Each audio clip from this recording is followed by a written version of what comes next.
trends and technologies that are impacting the agriculture and farming coming up live shortly. This session is sponsored by John Deere.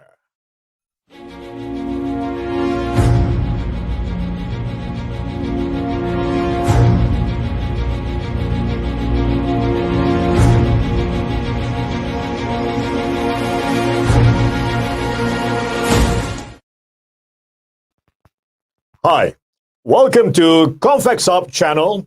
I'm Bonnie Rizon, your host for Expert Insight at Live, a broadcast series featuring forums and interviews with the industry thought leaders on market, policy, strategy, technology, and innovation that steer the industry growth.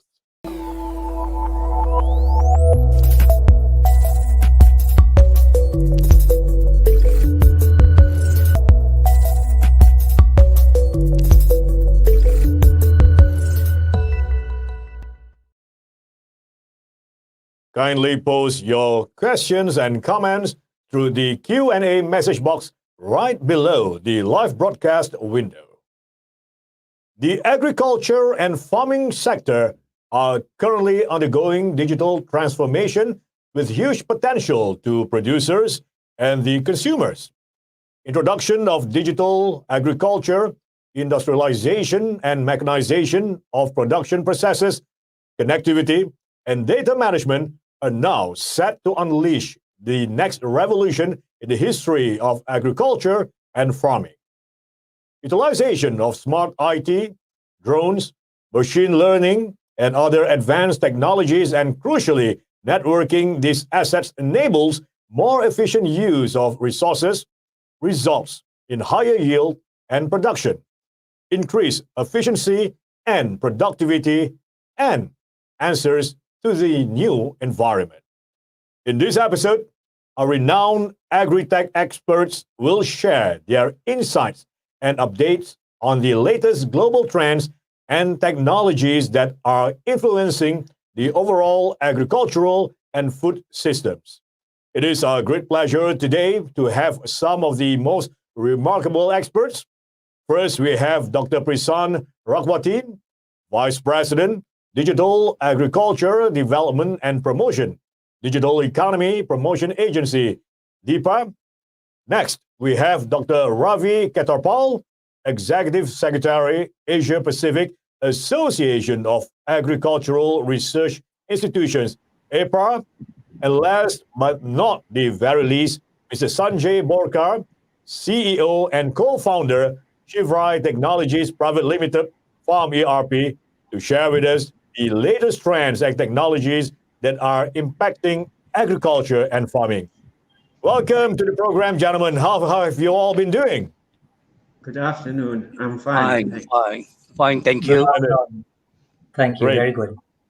Gentlemen, the discussion today will be led by none other than Professor Dr. Ahmad bin Ibrahim, Head of Research of Convex Up Group and the Senior Advisor of Fraunhofer.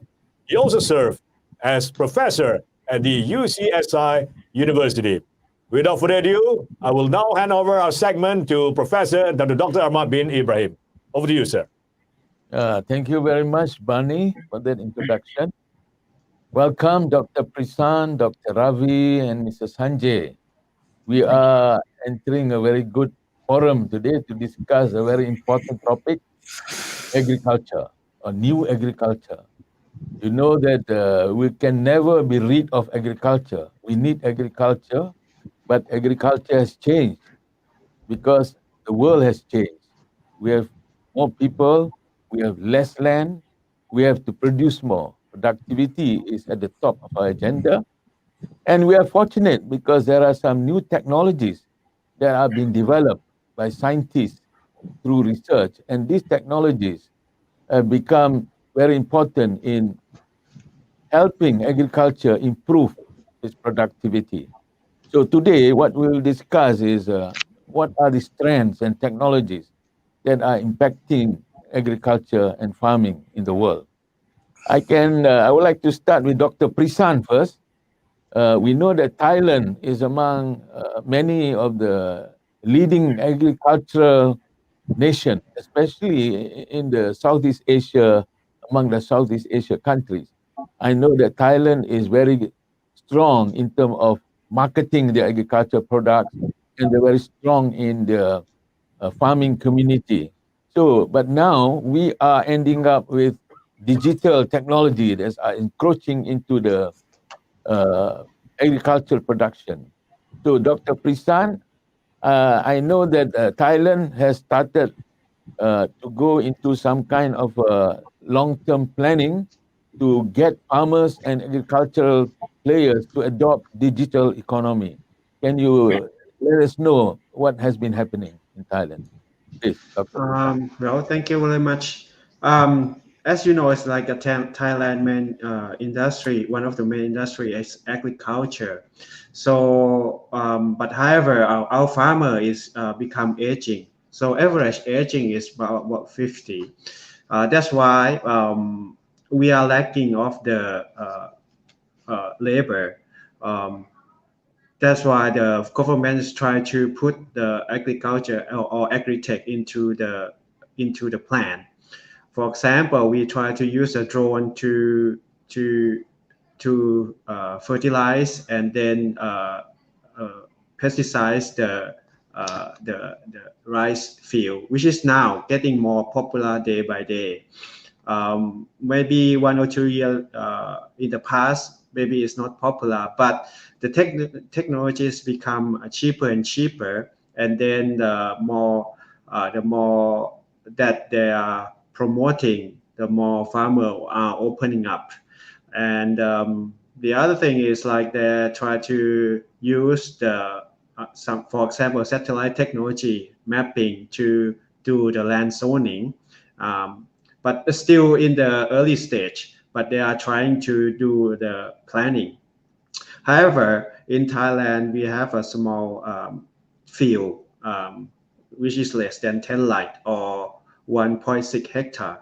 So how to use the machine or how to use the technologies, because it's like the technology is quite expensive. So that's why they would like to their plan is to how to say gathering the farmer into the big farm and then utilize the tools more effectively. So we have a plan of like young smart farmer. So they have like education them, and then the unleashing them using the technologies, and then introduce the technologies to the farmers as well. So that's what they're trying to do right now. Sectors are your main targets in Thailand? Which sectors of agriculture? Rubber or what? Oh, of course, the majority of the plantations here is rice, of course, Rice. and rice. Uh, they are planting everywhere in Thailand, so they are focusing on the rice. Of course, the main how to say economic crop is rice, cassava, Cassava. sugarcane, oil palm, Mm. rubber, something like that. Mm. And then Yeah, I cassava. mean, your problem is not alien to many of these countries in this region. Aging farmers, small land size. So how do we Yes, bring in technology? So yes. maybe I can now go to Dr. Ravi, who actually is the executive secretary of this Association of Agriculture Research Institution. So your members must be very active in research and innovation. Can you tell us a bit about how the research that has been happening among your members that are changing the technology landscape of agriculture? Dr. Ravi, please. Thank, thank you, Dr. Ahmed, for this question. Uh, I first of all will fully agree what Dr. Prisan just mentioned, how we need to come in a digital way and make the young farmers more active. And as you also mentioned, the problems of agriculture is almost the same in the region of Asia Pacific. However, in our association with our members, which are 21 member countries and about 24 international organizations and many other sub-regional fora and associations and the NGOs, which are the members. What we see is we need to have a holistic picture to address this issue. We need to go digital, but we need to see a bigger picture first. We need to see very clearly, as per the Rabobank Economic Research Group data, which clearly showed that agriculture production has increased by 50%. It has by 100%. It has almost doubled in the last 50 years. But increase in the harvested area was only 30%, which means our land resource is limited, our production needs to be much higher. And global demand of food is increased by 50%, income level is increasing, urbanization is increasing, consumers' trends are changing, and we are yet not clear at the regional level, I would say, to make a very sustainable and inclusive manner of a growth of development to achieve these sustainable development goals. So what we see is there are two sustainable development goals. Number 9, which talks of industry, innovation, and infrastructure, and number 12, which talks of responsible consumption and production. That is where I think we need to address the agribusiness, where we can bring in the technological intervention, and where we can make a big change in the overall system by keeping the environmental sustainability. So for that matter, what our association is doing with the support of FAO and under a tropical agriculture platform, we are trying now to promote innovation.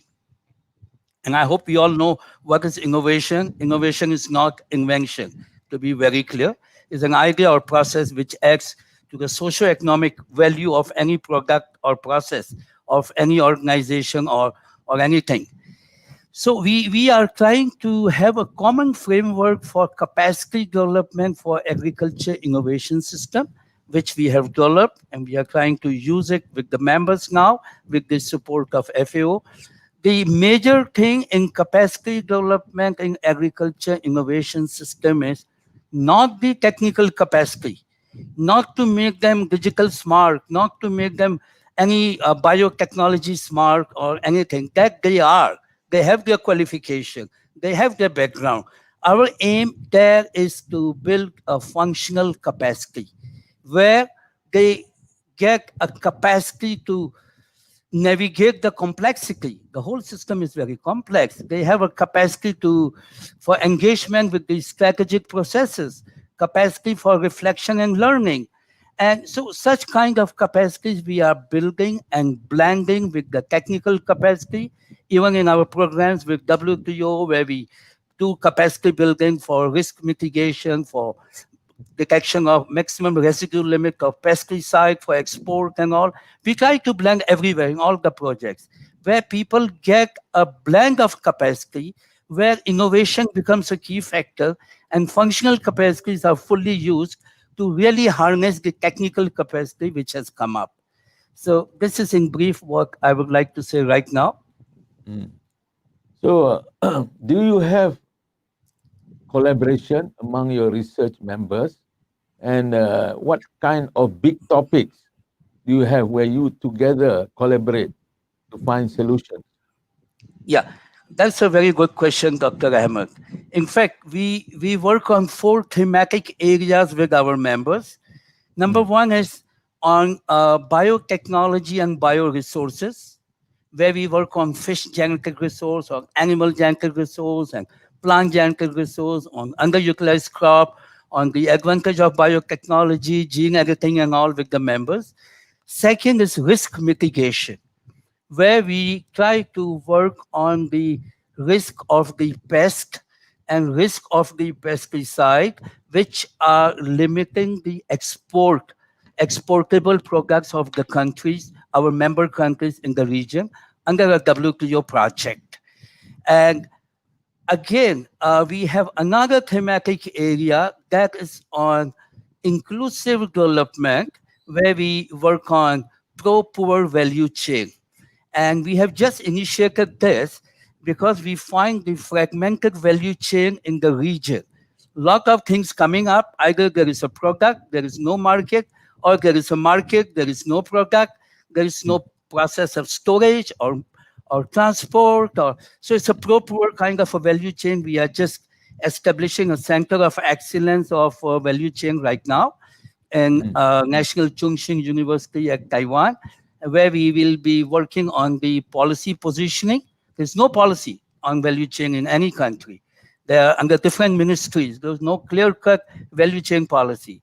So where we try to work on policy positioning, on a knowledge hub, and also on a kind of creation of value in the value chain and facilitation of the compliances to the WTO standards for export and import. So these are four big areas.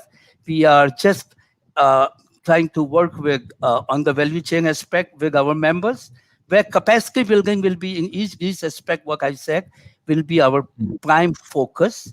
And then we work on policy and advocacy, the fourth thematic area with our members. And we pick up any policy which is kind of debatable, like on the GM crop or the policy issues of like export, import, on Nagoya Protocol, on IPR issues. What we do is we don't create a policy for any country. We create a policy positioning paper through a consultative process. So each country, based on its national requirement, can harness and cull out the key points to make its own policy in the right direction. So, and then also we do a lot of advocacy of all the things what we are doing. So this is how we work with our members. Yeah, very good. So in fact, now I would like to turn to Mr. Sanjay Wankar. I think we know that most of the technology that we have developed, I think they are mainly catering to the big farmers, to the big plantations. But we are now saddled with a new kind of demographics where the farmers are small farmers, aging farmers. So how do we deal with this, with all this, like, the pressure of climate change? So how can we deal with this kind of scenario? Mr. Sanjay, please.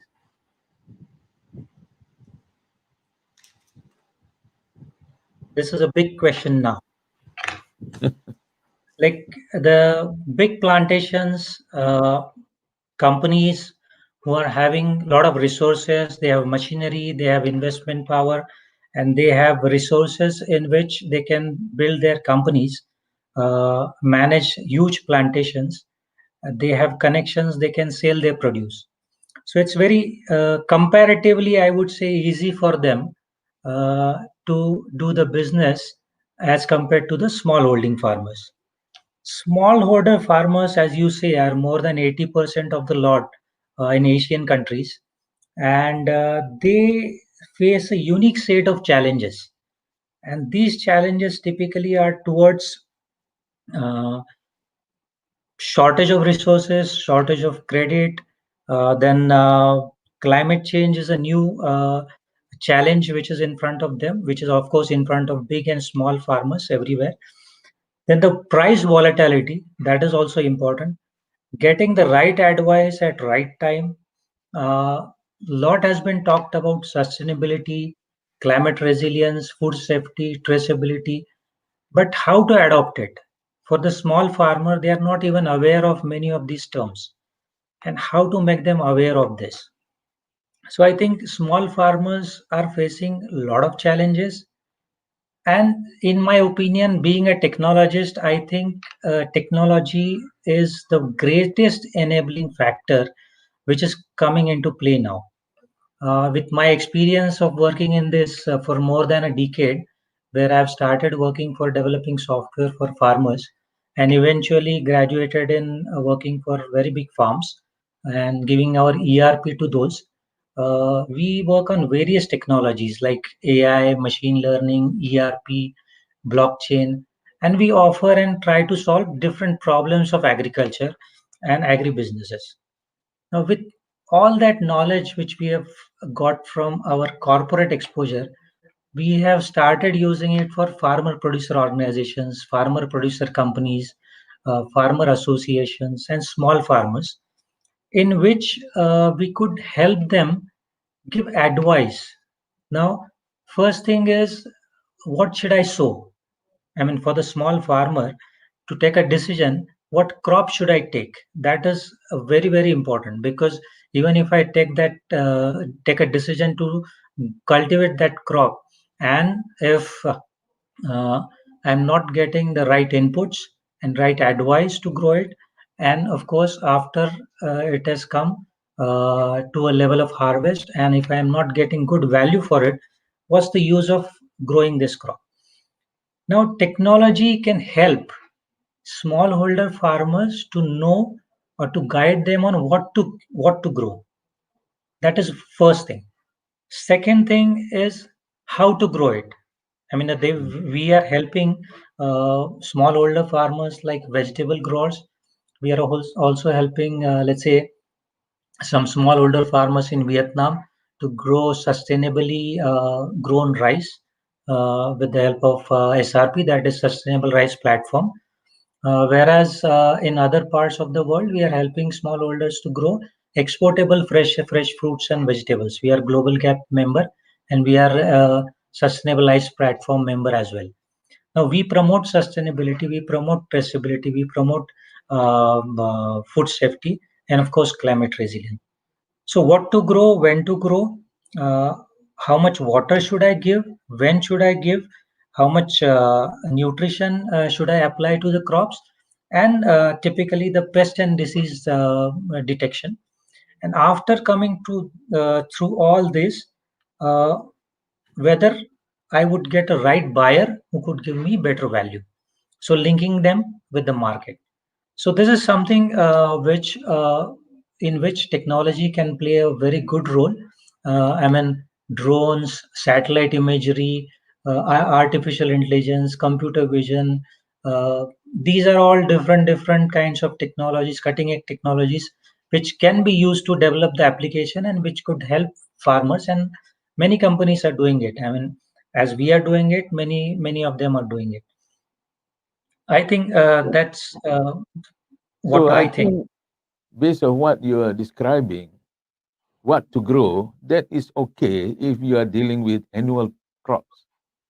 What happens Exactly. if you are dealing with a perennial crops like oil palm or rubber? You can only change after 25 years. Exactly. Yeah. So So how do now we deal with I think for horticulture crops, there are different challenges. For rubber and palm, there are different challenges. that? Mm. Like rubber, I would say it is not only on the growing part, but it is on the management practices of the tapper. Like we have Mm. worked on with some rubber plantations in Thailand and in Sri Lanka, and we could see that how a tapper experience, I mean, tapper efficiency or performance can be increased. Now, one can think that how a technology can help in improving the tapper performance. But there are various ways, like using, let's say, using image processing, one can really tell and train the tapper to which side of the tree, rubber tree, a tapping can be done. And of course, in a year, you have only 8 inches or 7 inches. I'm not rubber expert, but what I've heard Mm. Mm. that 7 to 8 inches of only tapping you should do, so that it should not harm your rubber tree. Now, you could keep track on it using image processing. We are actually trying it in Sri Lanka, and we are getting some good results in it. Now, Mm. there are simple different problems for every kind of industry: horticulture, oil palm, then rubber. But then you have to find solutions through technology for every problem, and that is possible. I think it will take little time, but technology is the only enabler that I would say. Yeah, there's now a lot of thinking for people who are in rubber or oil palm or the other perennial crops to start looking at diversifying their crops. Instead of being dependent on just one crop, you have a few crops, annual crops, so that this will be a basket of crops that you deal with. What do you think of that approach? I think, again, I am not an agricultural expert, but what I am hearing from everywhere in the world that monocropping is not a good management practice for any business. So Yeah. typically for rubber, even for some sandalwood plantation where I have seen, they are taking intercrops in between. So we have actually devised our ERP in such a fashion that you can manage all this intercropping in the plantation and all. So that's why we have got this experience. So monocropping is not the solution, but having multiple different crops is a solution. But then, how to simulate this? Like tomorrow, if I want to take a decision that instead of rubber, which crop should I cultivate? Now, that's a big question. That Mm. whatever I am getting as a return in rubber, can the other crop give me same kind of returns with the same inputs? Or is there any other crop which I should do? So these things require a lot of simulations. Now, these kind of simulations are possible with agricultural scientists coming into picture and doing some crop simulation models, and then preparing those models along with the rubber that which are those crops which can be taken in that region. I think technology can only be an enabler in this case, but the scientist agriculture research is a must in this, I would say. Yeah, do you think that maybe I can ask Dr. Ravi now? Uh, this trend towards changing from big time agriculture to small farmers, is that something that is trending in the world now? Because maybe some of the big investors, they are losing faith in agriculture. They are moving downstream, production of final products, processing, and agriculture will be left to the small farmers. Do you agree with that kind of statement? Well, this is a very difficult question to. I'll try to answer.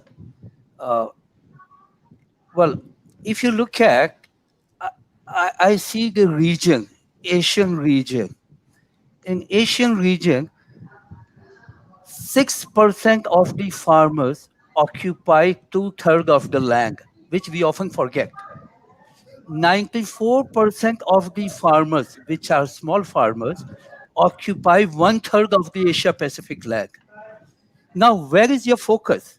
Which very big policymakers have actually had problem? Are you going to focus on a smallholder farmer? If you are focusing, that is good from poverty angle, emotional angle, also political angle. So politicians also feel very happy in saying that before elections and all, more schemes come for them. But you are actually dealing with one-third of the land. If you focus on the 6% of the big farmers occupying two-thirds of the land who have all the means to apply artificial intelligence, Internet of Things, image processing, and whatnot, the blockchain, who have easy access to all, then you are again being targeted in the national policy for dealing with a small fraction of the people who are rich to make them richer. So this Mm, question is both scientific and political. mm, To answer your question scientifically, I think we need to focus on both the side. We need to focus on the big farmers, the 6%, to see that how we can encash with their breadth of uh, possibilities of doing things with all the technological intervention which they can afford to increase the production. At the same time, we need to focus on the smallholder farmers who may occupy one-third of the land, but finally they need it as a means of their survival. Smallholder farmers need agriculture for survival. They are not very happy in production. They're happy with the small income they get. So yeah. we need to be very careful when we talk about this, because whom are we addressing? Those smallholder farmers, the what Mr. Sanjay, I really liked what he said.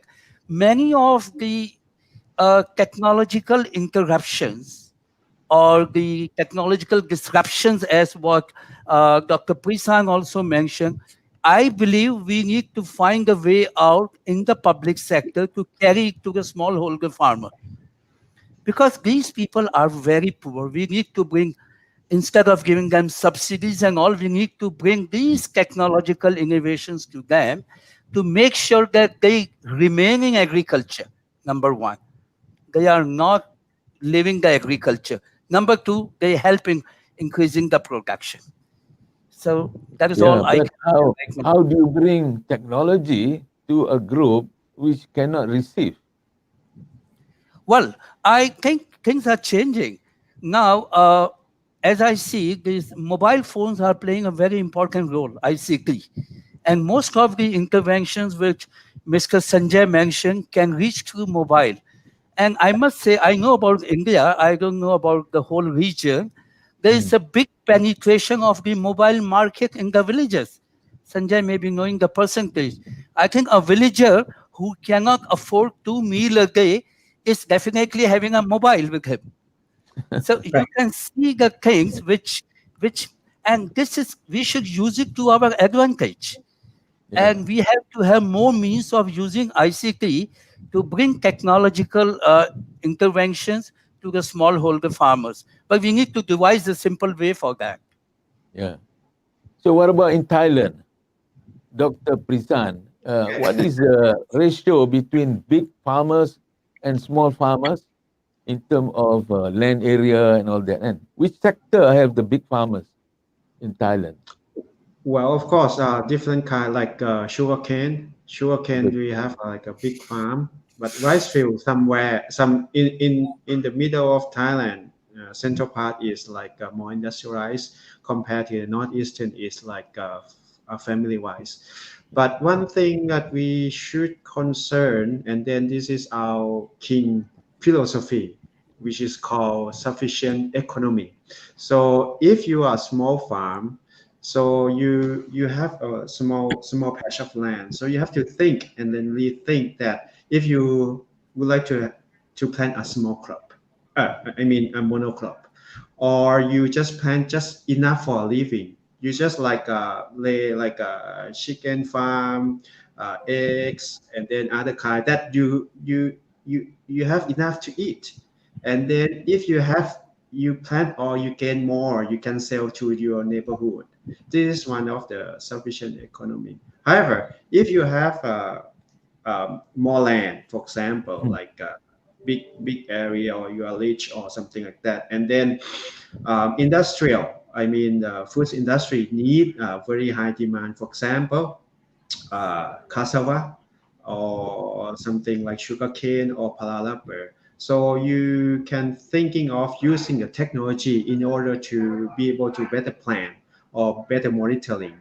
So what happened to the field right now, or what will be the next, what will be the price, and then you can manage it better.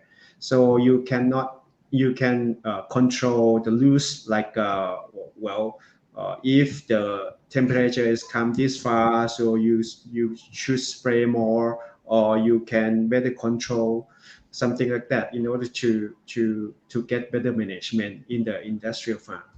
So these two sides, maybe you have to balance out because of the economics. Industrialized area maybe need a lot of technology, but in the small farm, maybe sufficient economy we need to concern. Come in this way. So of course, in the industrial size, we also have a small farm.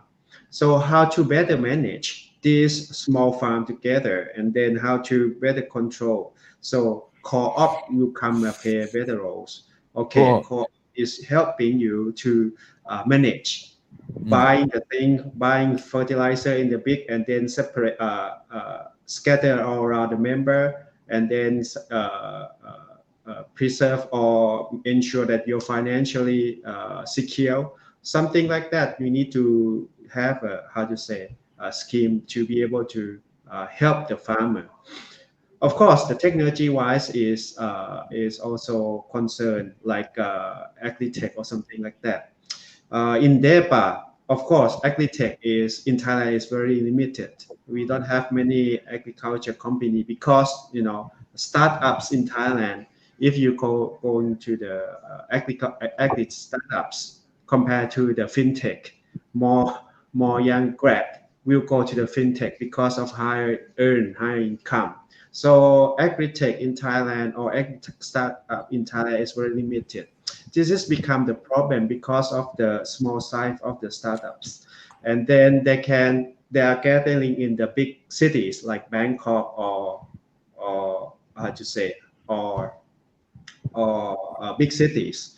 So we think of an idea that okay, we have like some kind of coupon, and then try to invite the farmer to group up together, and then say if you use the technologies together in this big amount of group, and then we invite startups to be able to introduce their technologies, so we can be able to help the startups to find the market, and then we can help the farmer to be able to access the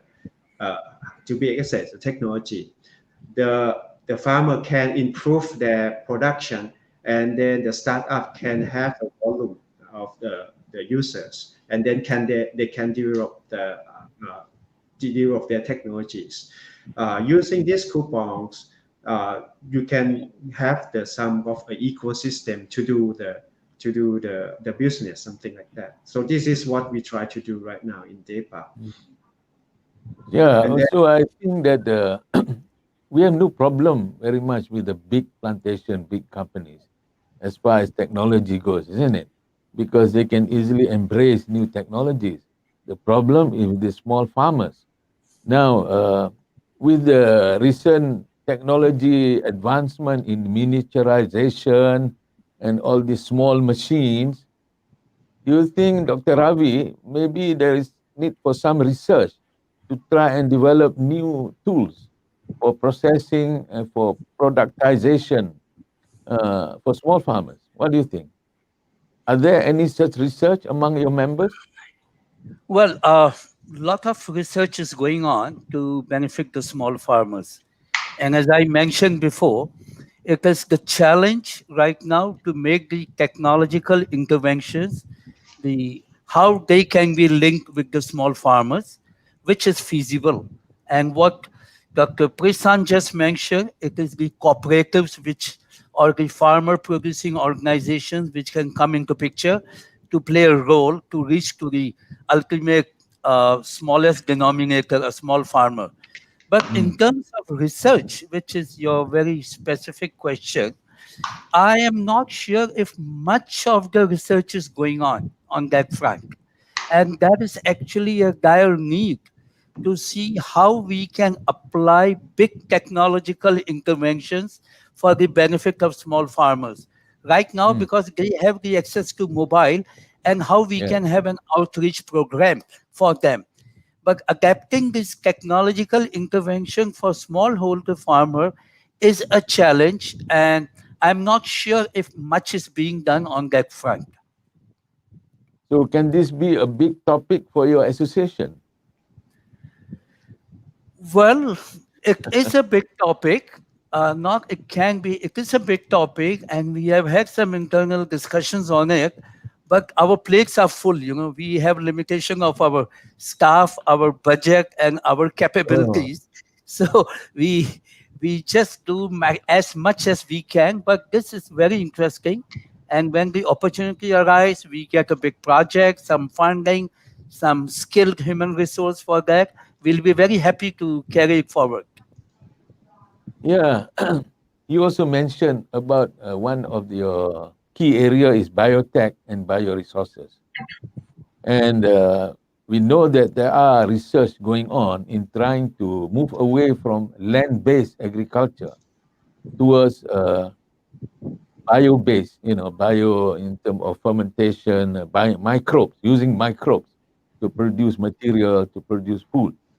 What do you think of this channel of production rather than using land, where the world is running short of arable land, that we need to now invest in this new way of producing food and producing materials using Right. microbes? Well, thank you for this question. This the answer in one line is this is a partial solution. It is not a solution in a comprehensive manner, but we still need to go for partial solution, looking at the problems of the poverty and food security and the highest number of malnutrition people. Mm. 60% of the global malnutrition people live in Asia. We have not to forget that. So, what there are two kinds of biotechnological processes here. One is low-tech biotechnology, which is very useful right now, where we talk of tissue culture and things like that, where we can multiply the products, the plantation, the seedling, and give the harvest in a small space for a bigger area for use. And another is a high-tech biotechnology, where you go develop genetically modified crops, you do gene editing, you work Mm. at the nucleotide level in the plant so that you finally come up with some product. But on the high-tech biotechnology, the policy environment is not very congenial right now. Many companies have invested like anything and they have not come up with any product. And some companies are at the verge of closure. And like the Monsanto company, which developed biotechnological products through genetically modified approaches, and now they have merged with biocrop science. It doesn't exist as such. Companies have suffered a lot. It's a big challenge because the policy enabling environment is not there. Biosafety issues are still looked at very conservatively by the global scientific or the political clans, I should say. So, but low tech biotechnology has a lot of future and can have a partial solution in growing more in a lesser area through those seedless plants or through tissue culture or through fermentations. And there are a lot of plant factories which have come up now in closed environment using fluorescent light in Japan and Taiwan, and which are becoming popular. But they will have their importance, but they will not be a total solution or a complete alternative to what we are doing in the at the natural level in the field.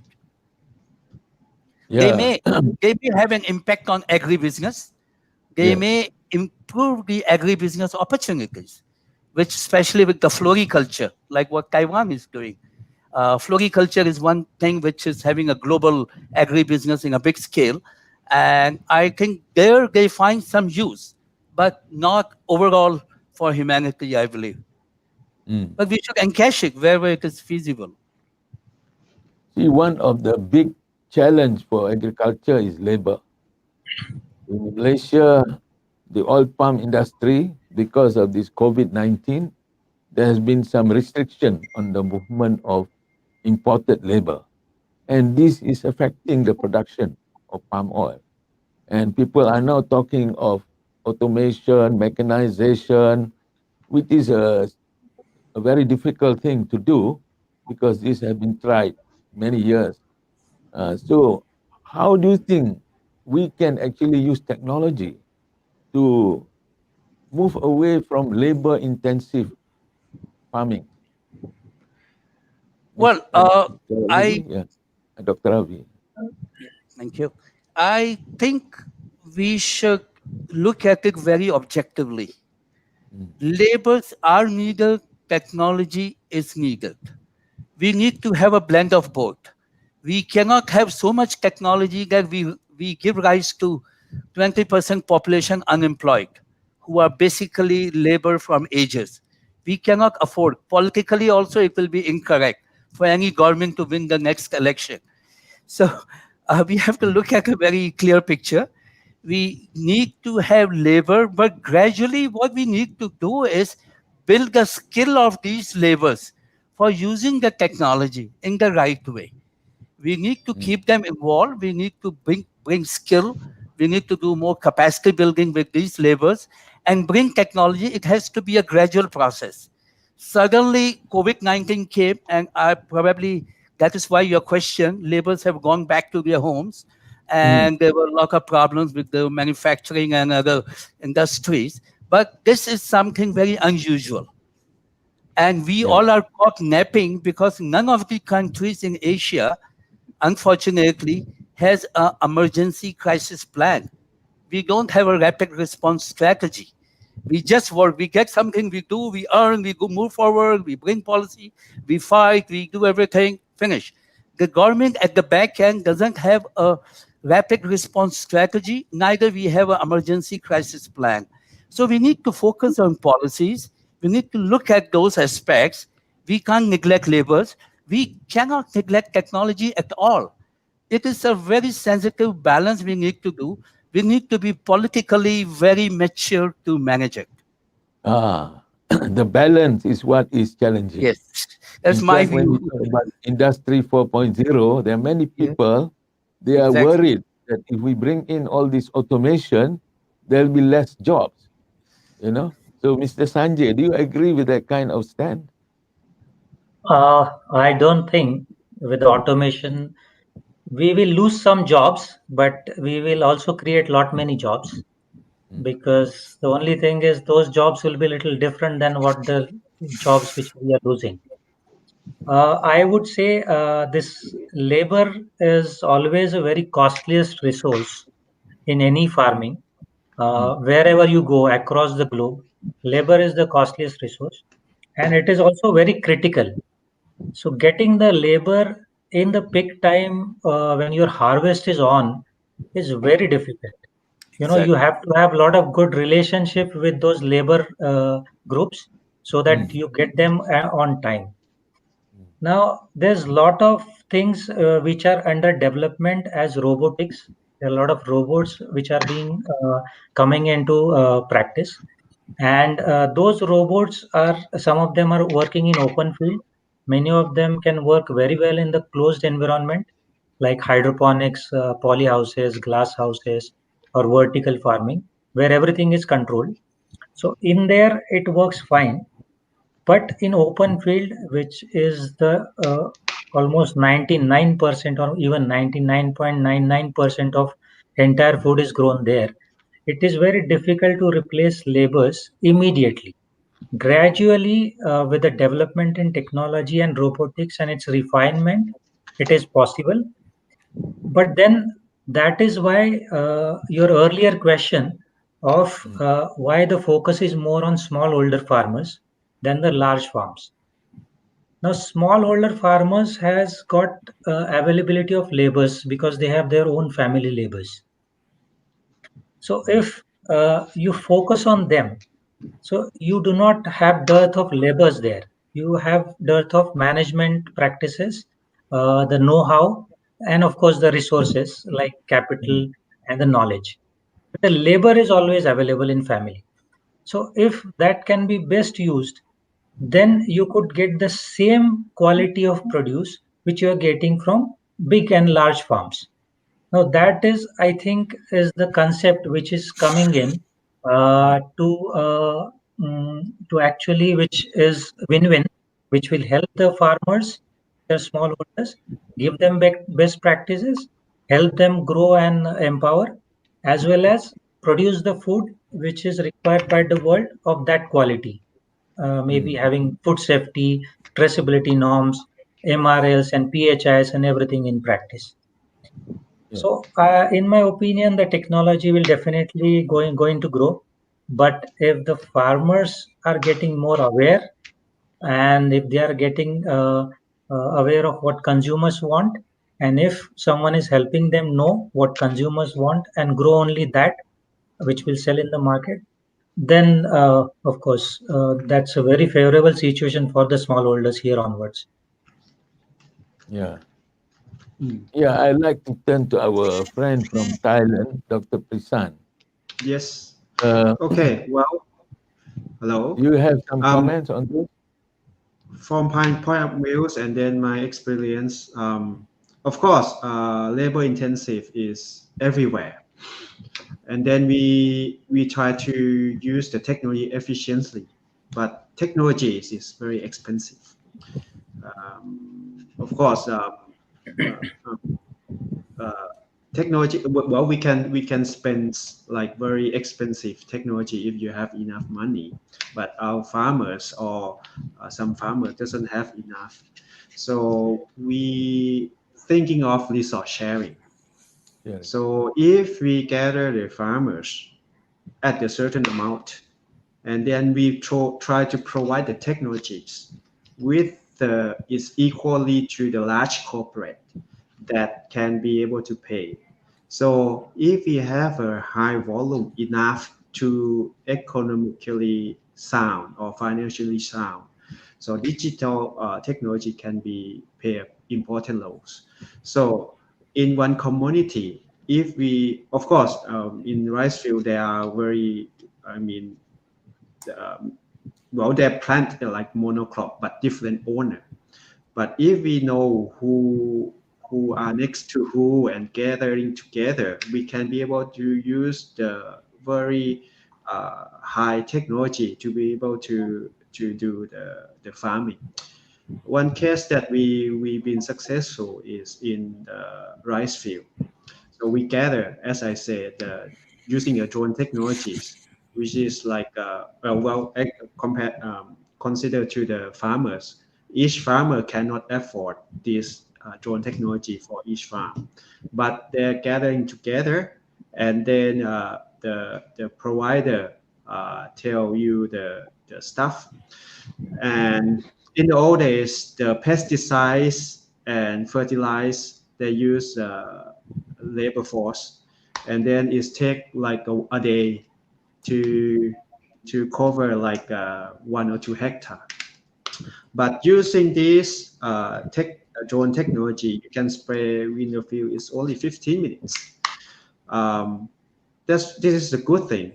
So if you use the human force and labor intensive, you have to use the high chemical fertilizer or pesticides in order to cover at a certain period of time until this pesticide is gone.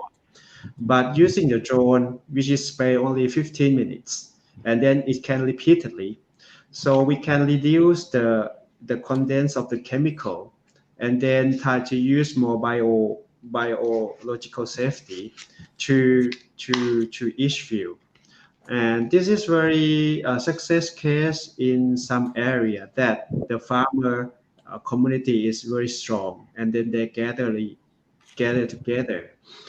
Both government and the rice mill try to persuade the farmer to use the technologies in order to make the rice more to gain a gap, a good agriculture practice certificate in order to get a higher price. This is the one thing that I think this is the good case to use the technology with the labor intensive area. Yeah. Yeah, I know sharing technology is one way through co-op and all this. But co-op has got some challenges in terms of coming together, the human challenges, human behavior, attitudes, and all this. So I was just thinking, if you look at the e-commerce now, because of e-commerce, many small businesses are now empowered. They can actually do business even though they are small. But can a similar thing happen in terms of agriculture technology to miniaturize small machines which small farmers can use at a very cost-effective manner? This is for research, of course. But I see that a lot of things have become smaller and smaller through miniaturization. The telephone, the handphone, all these computers. So how can we actually do research, do development work to miniaturize the machines, harvesting machines and all this, which are affordable by small farmers? Anybody want to respond to that? Mr. Sanjay? Ah, I think mechanization is it has we have seen that this for many years. Like there are a lot of development, there's a lot of research which is applied in the industry, and the machines have evolved a lot. You see, like in one of our implementations in United States, some of the developing countries where we go, there's a lot of precision farming which has come into picture now, wherein the machines decide how to plant the seeds. The machines decide how to what is the distance between every seed which I am sowing.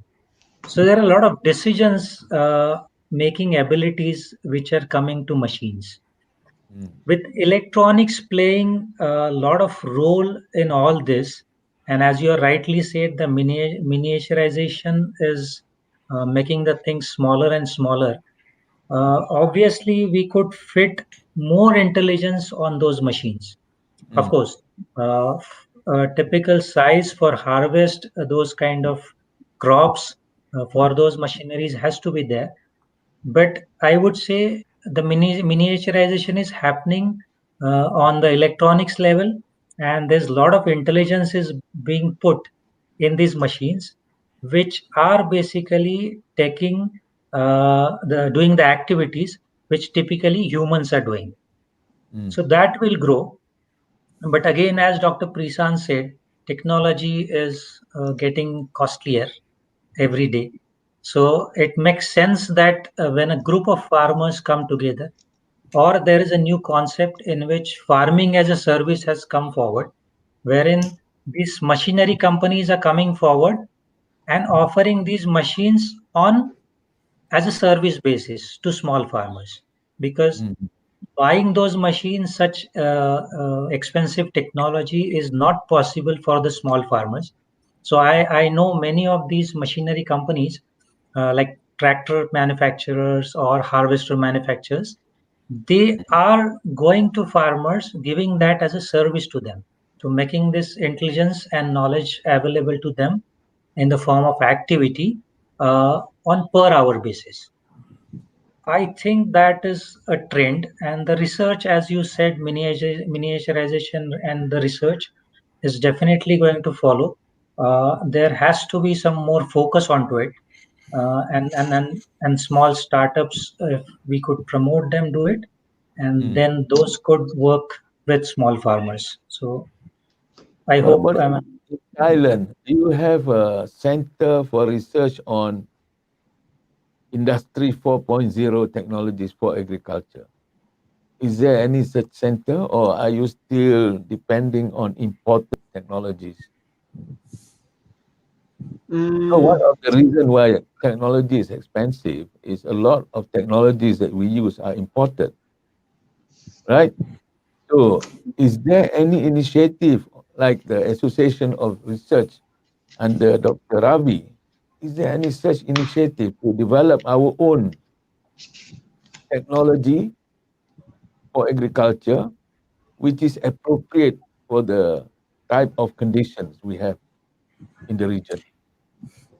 Yeah, in fact, some of the countries are coming up with that, with a very country specific thing, but it is not everywhere.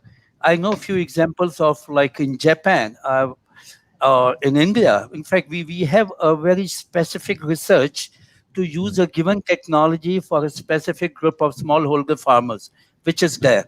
But the major problem I see is, which is very generic and we have not talked about, is the uh, absence of a very good, viable, effective public-private partnership, which is missing.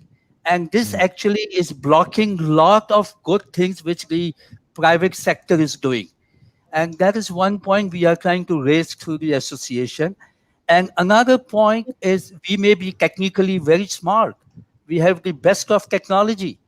We have natural intelligence, artificial intelligence, all kind of intelligence. We do everything. Unless we have enabling policies, we are not able to use it properly. And we are not able to adapt it properly for the smallholder farmers. And the last point I would say is, unless you have a policy, unless you have a public-private partnership, you will not have sustainability of the input and the market, because you need to see the whole picture in a comprehensive manner. You just can't do your one-sided thing, you know. You need input supply on a regular basis. You need market demand, Everything has to be market driven. We need a clear business model actually to bring technological interventions to the smallholder farmers. This is what will be my final word. We need to develop a very good business model for that. Mm. Dr. Pisan, you want to say something? Yeah. Well, in order to produce themselves is in Thailand, maybe some can do, some technology can do, some technology cannot. For example, if like we would like to build an IC or embedded IC or something like that, well, we can design and build it and ask like a Chinese factory to fabricate in a large amount and then bring back to Thailand. But actually, I mean the size and volume this is enough, and then development price and then the volume doesn't have like good enough. So some technology can produce or can initiate in Thailand or in Malaysia or in Indonesia, but the size, the volume that doesn't have enough. What I think, but what I think in the future for machine or electronic part that will become smaller and smaller. Of course, we can use 5G and then sensors and then deploy over the field that cannot, wiring over the field. So we can use the 5G technologies and then with the small size of the sensor, be able to measure every minutes or 5 minutes. So what I think, like a computer in the past, maybe very big room in a mainframe, but nowadays we have laptops or something like that. So the future trend will be like that. What I think in the agriculture field as well. So that's what I believe. And but Yeah. in this region, Mm. what I feel is, to produce some machine or tools, of course, if you have a uniqueness in that how to say sensor, so we can produce and then we can sell around the world. But the size of this, I believe in Thailand, maybe the size doesn't have a big enough. So if we can build all of the sensor, maybe we cannot serve like the market only in Thailand. Okay, we have some questions from the audience. Bunny, you want to? Yes, if I mention may, the first Professor, question? Yeah. gentlemen, we have three questions, in fact, from all our viewers. The first question would be, what sort of technology or technique can be used for farming in geography that has less or no water in order to grow crops for small or big farmers from? Yeah. Gentlemen. You understand the question? What kind of technology where water is stress? There's not much water. Waterless agriculture. Yes, Dr. Ravi. Okay, I think as I mentioned before also, that is where our biotechnology comes very handy. We can use plant tissue culture in a small area, in a confined area under defined temperature, humidity, and light conditions, and produce a lot of seedlings or plantlets for growing in the field. So, but again, in the field, if they are demanding high level of water, it may not be applicable. So we have to be very selective here, what we actually are talking of the use of biotechnology. Secondly, the plant factories, which have come up in abundance, largest in Japan and followed by Taiwan in Asia, where they grow plants in a controlled condition under special fluorescent light, which are very useful, and they are mainly used for floriculture, which needs to be grown up to a given stage and then exported. It is not that you need the harvest and seed and all that. So there are some crops in the floriculture area which can be grown, and there are technologies which are available. It may not be applicable on food security crops. Yes, Mr. Sanjay. Yeah, I think having less water, with no water, it's very difficult. But having less water I would say there are some varieties. So one has to find out the varieties which are drought prone. So you can use those varieties. Secondly, you should first understand how much really water is required for this crop from planting to harvesting. And then you could put some sensors and IoT devices in the soil, and you could give the water in a very accurate manner. So you need a lot of algorithms, programs which are based on AI, which that's what we say when we are developing, which is we call a climate smart advisory. So with that, with optimum level of water requirement, optimum level of water availability, you could grow more crop in that. So that is one thing. Ultimately, how you can save your resources using technology. So resources could be water, it could be inputs like fertilizers, it could be chemicals, it could be labor. So that is really important. And everywhere we have some technology solution readily available at this point of time. Okay. I think that's all. Yeah, Dr. Prisan, you have something to say to that question? Yeah, of course. One of the country that is like a good management of the, how to say, desertification or some of the crop is Israel. I think Israel's technology is concerned about the water management. They use pipe, Right. they use spray or something like that, and then this is one we can learn from them. And then, of course, as Professor Lavi says, like how to say the how to say genetic or something like drought prone or drought Drought something, resistant. yeah, Drought rate. drought resistant plantation or something like that. We can use some genetics to convert the genetics or something like that. That's what I'm thinking of now. Yeah. Okay, another question? Yes, Professor, gentlemen, some aspects of our next question have been touched by all of you, but nevertheless, I will still read it out. Maybe you can add on some of your insights. Labor and accessing to skilled labor has always been an issue in plantation. Also, during the current pandemic, how can a plantation accelerate automation? Yeah, we have to some extent discussed that, but if you I have think we any have discussed. points, yes, Mr. Ravi, yeah. Dr. I Ravi, think, yes. yeah, no, we have discussed enough on that, I believe. Yes, Yeah. And I think Sanjay gave a very, very optimal response on that. Sanjay yeah. can probably repeat that. Yes. Yeah, okay, the next Yeah. question? Last but not the very least, Go to next. Yeah. do you think agri-tech adoption should be driven by policy rather than voluntary? That was Interesting. Dr. Ravi. I think you also uh, elaborated on that, the importance of policy in driving implementation. Yes. Yeah, in fact, if you look at agriculture is the largest informal sector, if you look at from the business angle globally. And policies in agriculture which impinge upon the smallholder farmers is where we have the problems. Otherwise, government is very keen to make policies where they can work with the private sector or stop them doing something, or government has its own way. Every government has its own way of doing. What we need is like the smallholder farmers have to go in a voluntary way. But when they start thinking big, they have cooperatives. I think they really need to work under the policies or influence the policy.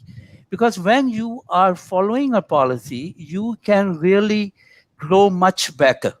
Your compliances are much better. You become a partner in a national pool of aggregators where things are aggregated. Your things get more easily certified. Things become more exportable. So if you are just catering to a small village or town domestic market, probably voluntary is fine. But the farmers to grow, to have a better business with time, I think it has to be policy driven where they will benefit much more. Yeah. Yeah. So I think we have come to almost the end. If we can get each one of you to sort of give your last say on this topic. Maybe we can start with Dr. Prisan. Then after that, I will summarize. Yeah. Okay. Well, thank Any last you. words? Yeah. So, to use tech, I mean, agriculture is needed in Southeast Asia, and then everybody, I mean, the majority of the, the population is come from agriculture. Our main business is agriculture. So, um, and the problem is we lack of resourcing, and then something like that.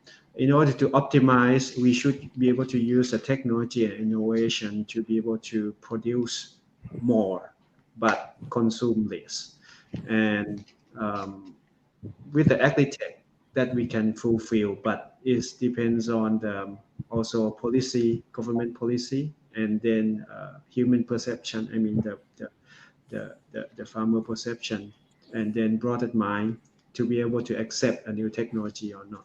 This is like what I think is the important things. Thank you. Oh, Mr. Sanjay?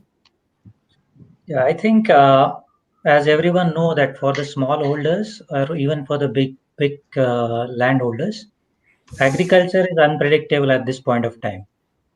And I think technology will make it more predictable, safe, sustainable, climate smart, and that would help everyone, every smallholder farmer in a longer run. If we bring in the policy as such, that will have a larger impact. If it is voluntary, then it will take a lot of time. So it's always better to bring in a policy for that. But I think technology is here to stay, and it's going to be a biggest enabler. We are I mean, I normally say that we would like to Uberize agriculture. So we want to make it more predictable, as Uber has done the domestic travel.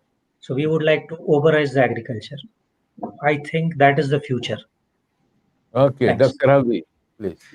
Yeah, I would say Asia is a very big player as such in the global food chain, with 19% of the global export and about 30% of the global food import.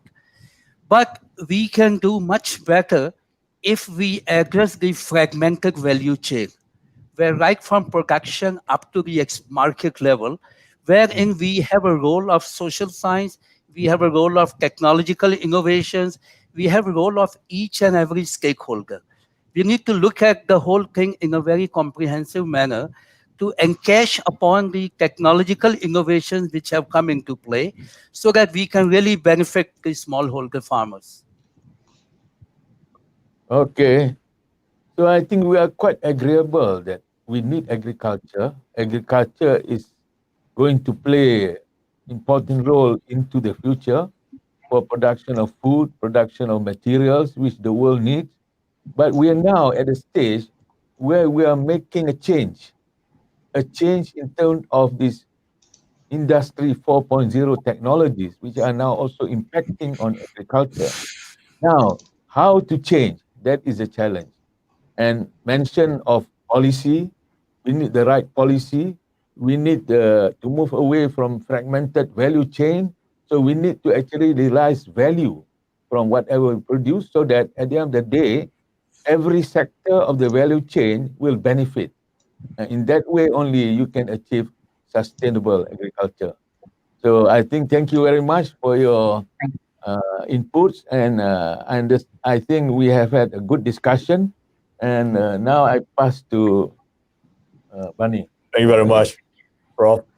A very insightful discussion indeed. Once again, thank you very much to all our panelists, Dr. Prisan, Dr. Ravi, and Mr. Sanjay, for joining us today. Thank you once again to Professor Dr. Ahmad Ibrahim for presiding this session. Thank you. To hear more in-depth insights from these speakers and many other renowned experts, join us at our virtual Agriculture 4.0 conference from September 7 to 10, 2020. Thank you once again for watching Expert Insight at Live. To support our initiative in providing more industry insights and know-how transfer, please subscribe to Convex Hub channel, switch on the notification, and get notified on our Expert Insight at Live on-demand videos. Do follow us on our LinkedIn page, FB page, and Twitter for more interesting episodes and topics on market, policy, strategy, technology, and innovation in your economic sector that have steered the industry growth. Coming this September is our Agriculture 4.0 conference and exhibition, fully virtual from September 7th to 10th, 2020.